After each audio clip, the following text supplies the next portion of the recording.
얼마 전 이란 근처 오만해에서 일본 유조선이 공격을 당한 데 이어 이번에는 비슷한 곳에서 이란 측이 미군 무인 정찰기인 드론을 격추시키는 사건이 발생하였습니다.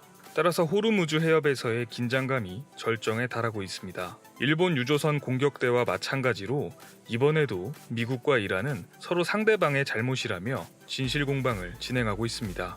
미군 드론 격추는 어떻게 된 일이며 점점 인내심의 한계를 느끼고 있는 트럼프를 이란이 계속해서 자극하는 이유가 무엇인지 한번 알아보았습니다. 구독과 좋아요, 알림 설정 부탁드립니다.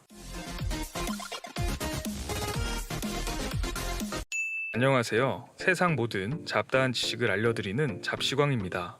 2019년 6월 20일 이란 혁명 수비대는 미국의 무인 정찰기가 호르무즈 해협과 가까운 이란 남부 쿠흐 모바라크 지역의 영공에 무단으로 침입하여 간첩 활동을 벌이던 미군 무인기 RQ-4 글로벌 호크를 대공방어 시스템으로 파괴했다라고 발표했습니다. 뿐만 아니라 격추 장소까지 구체적으로 나타내는 지도도 공개했습니다. 이어 이란 혁명수비대 총사령관이 성명을 통해 우리는 전쟁을 바라지 않지만 조국의 방어를 위해 준비태세를 갖췄다라고 자신감을 보였습니다.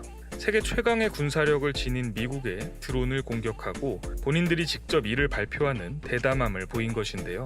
미국 중부사령부도 이 같은 사실을 확인하고 곧바로 성명을 발표했습니다. 역시나 이란 측의 주장은 거짓이라는 내용입니다. 드론이 이란의 영공에 있었다는 이란 측의 주장은 허위이며 드론은 국제 공역에 있었다. 이란군이 공역에서 정찰하는 미군 자산을 이유 없이 공격했다고 반박했습니다. 지난달 미국이 항모전단과 폭격기 편대를 걸프 지역에 배치하면서 미국과 이란 간의 군사적 긴장감이 고조되자 서로를 비방하는 구두 충돌은 끊임없이 있어 왔습니다.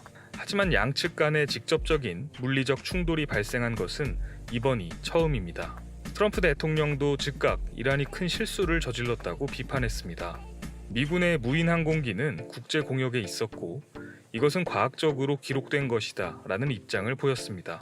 그러면서 이란이 의도적으로 미군을 공격했겠느냐, 이란의 헐렁하고 멍청한 누군가가 저지른 실수일 뿐이다 라며 이 사건을 마치 해프닝이라는 듯 확전을 자제하는 모습을 보였습니다. 하지만 잠시 후 뉴욕타임즈는 이란의 미국 드론 격추에 대해 트럼프 대통령이 보복 공격 명령을 내렸다가 갑자기 취소했다는 보도를 내놓았습니다. 실제 미국과 이란의 갈등이 전쟁으로까지 확산되는 것 아니냐는 우려가 뒤따랐죠. 뉴욕타임스의 보도에 따르면 트럼프 대통령이 백악관 참모진 군 관계자들과 논의를 가진 후 저녁 7시쯤 이란에 대한 공격 명령을 승인했다고 전했습니다. 타깃은 이란 군 레이더, 미사일 시스템 등이었고 미국의 폭격기와 함정 등이 미사일 발사 준비를 마쳤으나 갑자기 취소하라는 명령이 떨어졌다고 전했습니다. 뉴욕타임즈는 트럼프 대통령이 갑자기 공격을 취소한 이유와 향후 공격 가능성이 남아있는지 여부는 불분명하다라고 전했습니다. 공식 명령을 내렸다가 다시 확전을 자제하는 트럼프의 모습에 대해 백악관은 공식 입장을 내놓지 않고 있어서 명확하게 해석은 어렵지만 전문가들은 공격 명령을 참모진과의 회의를 거쳐서 지시했던 것이니만큼 우발적인 지시라기보다는 트럼프가 내세운 고도의 수싸움이라는 예측을 하고 있습니다. 대외적으로는 확전을 원치 않는다고 발표하면서 이란에 대해 언제든지 공격을 내릴 수 있다는 일종의 경고 메시지라는 분석입니다. 그런데 이란이 이렇게 트럼프의 심기를 건드릴 수 있는 이유는 무엇일까요? 다수의 전문가들은 현재 미국이 전쟁을 일으키기 어려운 상황이라는 점을 이란이 이용하는 것이라고 분석했습니다. 2020년 대통령 선거를 코앞에 둔 트럼프 입장에서 중국과 무역 갈등이 봉합되기도 전에 이란과 전쟁까지 벌인다면 선거에 악영향을 미칠 수 있다는 우려 때문인데요. 게다가 전 세계 원유 수송의 30%가 지나가는 호르무즈 해협 근처에서 전쟁이 일어난다면 국제 유가의 급격한 상승은 피할 수 없게 됩니다. 자동차가 생활 필수품인 미국에서 유가가 폭등할 경우 정부 지지율 하락으로 이어진다는 것은 이미 여러 차례 통계적으로 증명된 이야기입니다.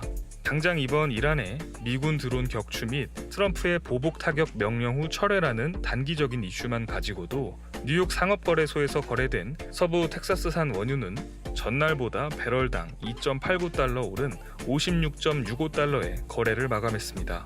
이는 하루 만에 5.4%나 오른 수치입니다. 일본 유조선 피격 당시 유가가 2% 정도 상승한 것에 비하면 훨씬 더 강한 상승폭입니다.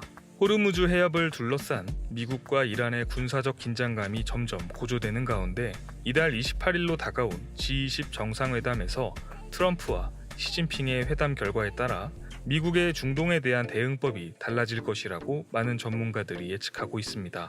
트럼프에게는 남은 2019년이 정말 바빠질 것 같습니다. 시청해주셔서 감사합니다. 더 많은 잡다한 지식들이 궁금하시다면 구독과 좋아요를 눌러주시면 감사하겠습니다. 그리고 알림 설정도 해놓으시면 더 빠르게 만나보실 수 있습니다.